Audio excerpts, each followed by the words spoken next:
25 फरवरी 2022 के breaking news current affair के इस सेशन में आप सभी का हार्दिक स्वागत है। दोस्तों, आज के इस सेशन में हम देश दुनिया की 10 सबसे बड़ी खबरों को डिस्कस करेंगे। पहली खबर है, यूक्रेन ने किया रूस के 50 सैनिकों व एक और विमान को मार गिराने का दावा। यूक्रेन के मुताबिक उसने क्रामाटोर्स्क क्षेत्र में एक और रूसी विमान को मार गिराया है। यूक्रेन के राजदूत ने कहा कि यूक्रेन और रूस के बीच चल रहे तनाव में भारत अहम भूमिका अदा कर सकता है। उन्होंने प्रधानमंत्री मोदी से अपील करते हुए कहा कि वो तुरंत यूक्रेन के राष्ट्रपति वोलोडिमिर जेलेंस्की और रूस के राष्ट्रपति व्लादिमीर पुतिन से इस बारे में बातचीत करें। मोदी जी इस समय दुनिया में बहुत बड़े नेता हैं, हम उनसे मदद की अपील करते हैं। दुनिया में तनाव को भारत ही कम कर सकता है। अगली खबर है कि यूक्रेन के राष्ट्रपति बोले हैं, रूसी सेना ने कीव के एयरबेस पर कब्जा किया है। रेड क्रॉस बोला, यूक्रेन में बड़ी संख्या में लोग मारे गए। तो क्या है रूस यूक्रेन वार के पीछे का सच? North Atlantic Treaty Organization NATO विभिन्न देशों का सैन्य गठबंधन है, जिसका उद्देश्य राजनीतिक व सैन्य मदद के जरिए अपने सदस्य देशों की सुरक्षा सुनिश्चित करना है। रूस को डर है कि यूक्रेन के नाटो में शामिल होने के साथ ही यह संगठन उसकी सीमा तक पहुंच जाएगा। बकौल रूस, यूक्रेन नाटो का मिसाइल का लॉन्च पैड बन सकता है। अगली बड़ी खबर है, यूक्रेन के राष्ट्रपति ने आज रूस पर आरोप लगाए हैं कि आज रूस ने जो कुछ किया उसके बाद वह सभ्य दुनिया से बाहर हो गया है। उसने न सिर्फ मिसाइल दागे बल्कि असभ्यता का परिचय भी दिया।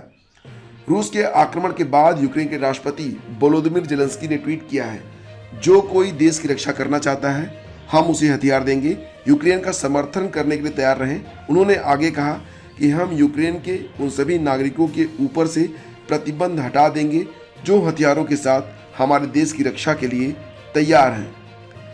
रूस यूक्रेन तनाव के बीच कीव स्थित इंडियन एम्बेसी भारतीय छात्रों की मदद के लिए आगे आया है।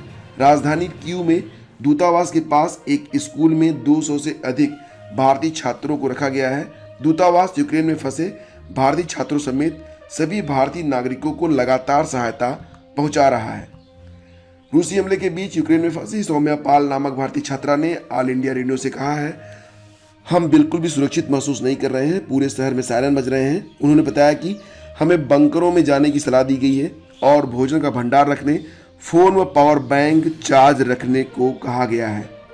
यूरोपीय आयोग की अध्यक्ष उर्सुला वैन डर लेन ने यूक्रेन पर रूस के हमले की निंदा करते हुए कहा है कि हम रूस के यूक्रेन पर अनुचित हमले की निंदा करते हैं। राष्ट्रपति पुतिन को यूरोप के सुरक्षा ढांचे को बर्बाद करने नहीं दे सकते। उर्सुला वैन डर लेन ने कहा कि ईयू जल्द ही रूस के खिलाफ प्रतिबंधों की घोषणा करेगा। उन्होंने कहा कि प्रतिबंधों में रूस के रणनीतिक क्षेत्रों को निशाना बनाया जाएगा। हम यूरोपीय संघ में रूस की संपत्ति फ्रीज कर देंगे और अपने वित्तीय बाजार में रूस के बैंकों की पहुंच को भी रोक देंगे। बांग्लादेश के अफीफ हुसैन और मेहदी हसन ने वनडे क्रिकेट इतिहास में 7वें विकेट के लिए दूसरी सबसे बड़ी साझेदारी दर्ज की है। दोनों के नाबाद 174 रन की बदौलत टीम ने अफगानिस्तान के खिलाफ 216 रन चेज कर लिए। वनडे में 7वें विकेट के लिए सबसे बड़ी साझेदारी का रिकॉर्ड इंग्लैंड के जॉस बटलर और आदिल राशिद के नाम है, जो कि 177 रन है। रिजर्व बैंक के पूर्व गवर्नर रघुराम राजन ने कहा है कि रूस यूक्रेन युद्ध का प्रभाव केवल तेल व गैस नहीं बल्कि अन्य आवश्यक वस्तुओं पर भी पड़ेगा। उन्होंने कहा कि दुनिया भर में गेहूं के निर्यात में रूस व यूक्रेन दोनों का बड़ा योगदान है, इसलिए अनाज के दाम बढ़ सकते हैं। राजा ने कहा कि वैश्विक अर्थव्यवस्था की रिकवरी फिलहाल खतरे में है। एक बड़ी खबर है कि प्रधानमंत्री मोदी ने रूसी राष्ट्रपति पुतिन से फोन पर बातचीत की है, हिंसा पर तत्काल रोक लगाने की अपील की है। प्रधानमंत्री ने दोहराया कि रूस नाटो के बीच मतभेदों को केवल ईमानदार और गंभीर बातचीत के जरिए ही सुलझाया। और इसी बीच खबर आ रही है कि 26 मार्च से शुरू होगा IPL 2022। मुंबई और पुणे में खेले जाएंगे सभी मैच। तो दोस्तों, ये थी देश दुनिया की आज की 10 सबसे बड़ी खबरें। वीडियो पसंद आया और ऐसी वीडियोस अगर आप लगातार चाहते हैं तो please do like and share. Thank you so much.